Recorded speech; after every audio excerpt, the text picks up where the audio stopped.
This week, we turn to an award-winning columnist who covers a range of African-American issues to discuss Juneteenth. It comes at a time when racial justice is front and center. Reggie Jackson is a senior columnist for the Milwaukee Independent, and he joined us earlier this week with his insights. And Mr. Jackson, thank you so much for being here. Yeah, it's a pleasure. Thank you for having me. So Juneteenth is a celebration of the end of official slavery.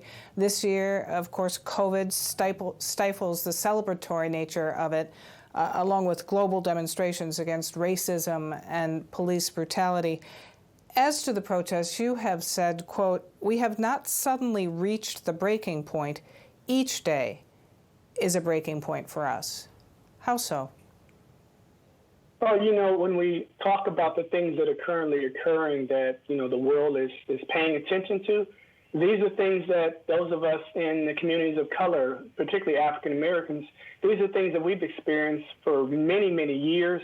These are things that we talked about, openly complained about, asked for reform about. And so for us, this is nothing new. The death of George Floyd, which has kind of galvanized people around the world to protest, these are not new occurrences for us. This is, everyday lived experiences for people of color, particularly blacks.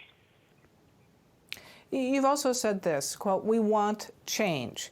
We are tired of being treated like our lives are inconsequential." Describe the change that you want. Well, we simply want what every other American has. We want our lives to be valued in the same way as the majority community has been valued. I did a presentation a number of years ago, and it was titled, "Do Black Lives Matter? The Historical Devaluation of Black Lives in American History." And there are countless ways to explain how our lives have not been valued in the same way. The idea of race, the concept of race, was created a couple hundred years ago, and there was this hierarchy that put people based on their skin color at different levels of value. And for the most part, black people have always been at the bottom of that hierarchy. And we're simply asking that you don't do that any longer, that we be treated the same as everyone else, that we be treated fairly, equitably. And it's not a difficult ask, I don't think.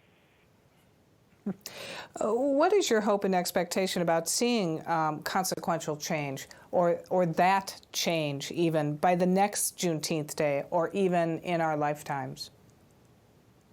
Well, the difficult thing is that change occurs very slowly. In many cases, it occurs at a pace that we don't even notice.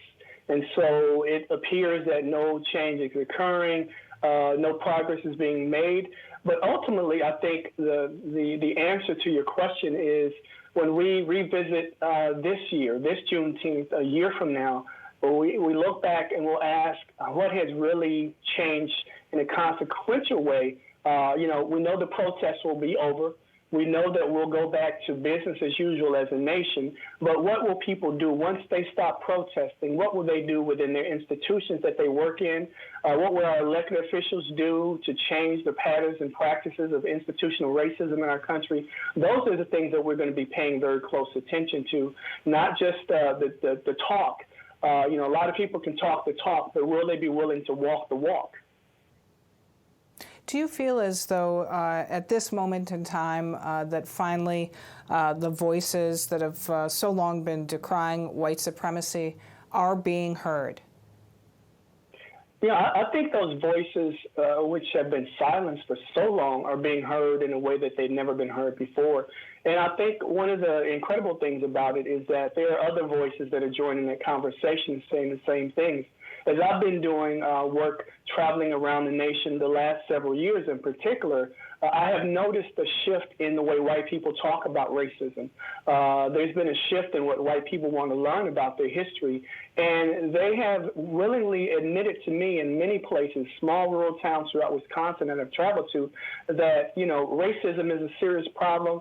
We've been afraid to talk about it, but we want to talk about it now. We want to learn how we got to where we are so that we can fix things.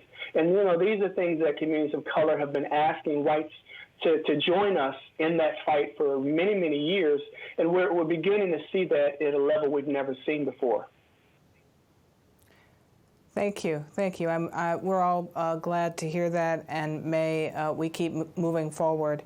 Reggie Jackson, thank you so much for joining us. Yeah, it's my pleasure. Thank you so much for having me, Frederica.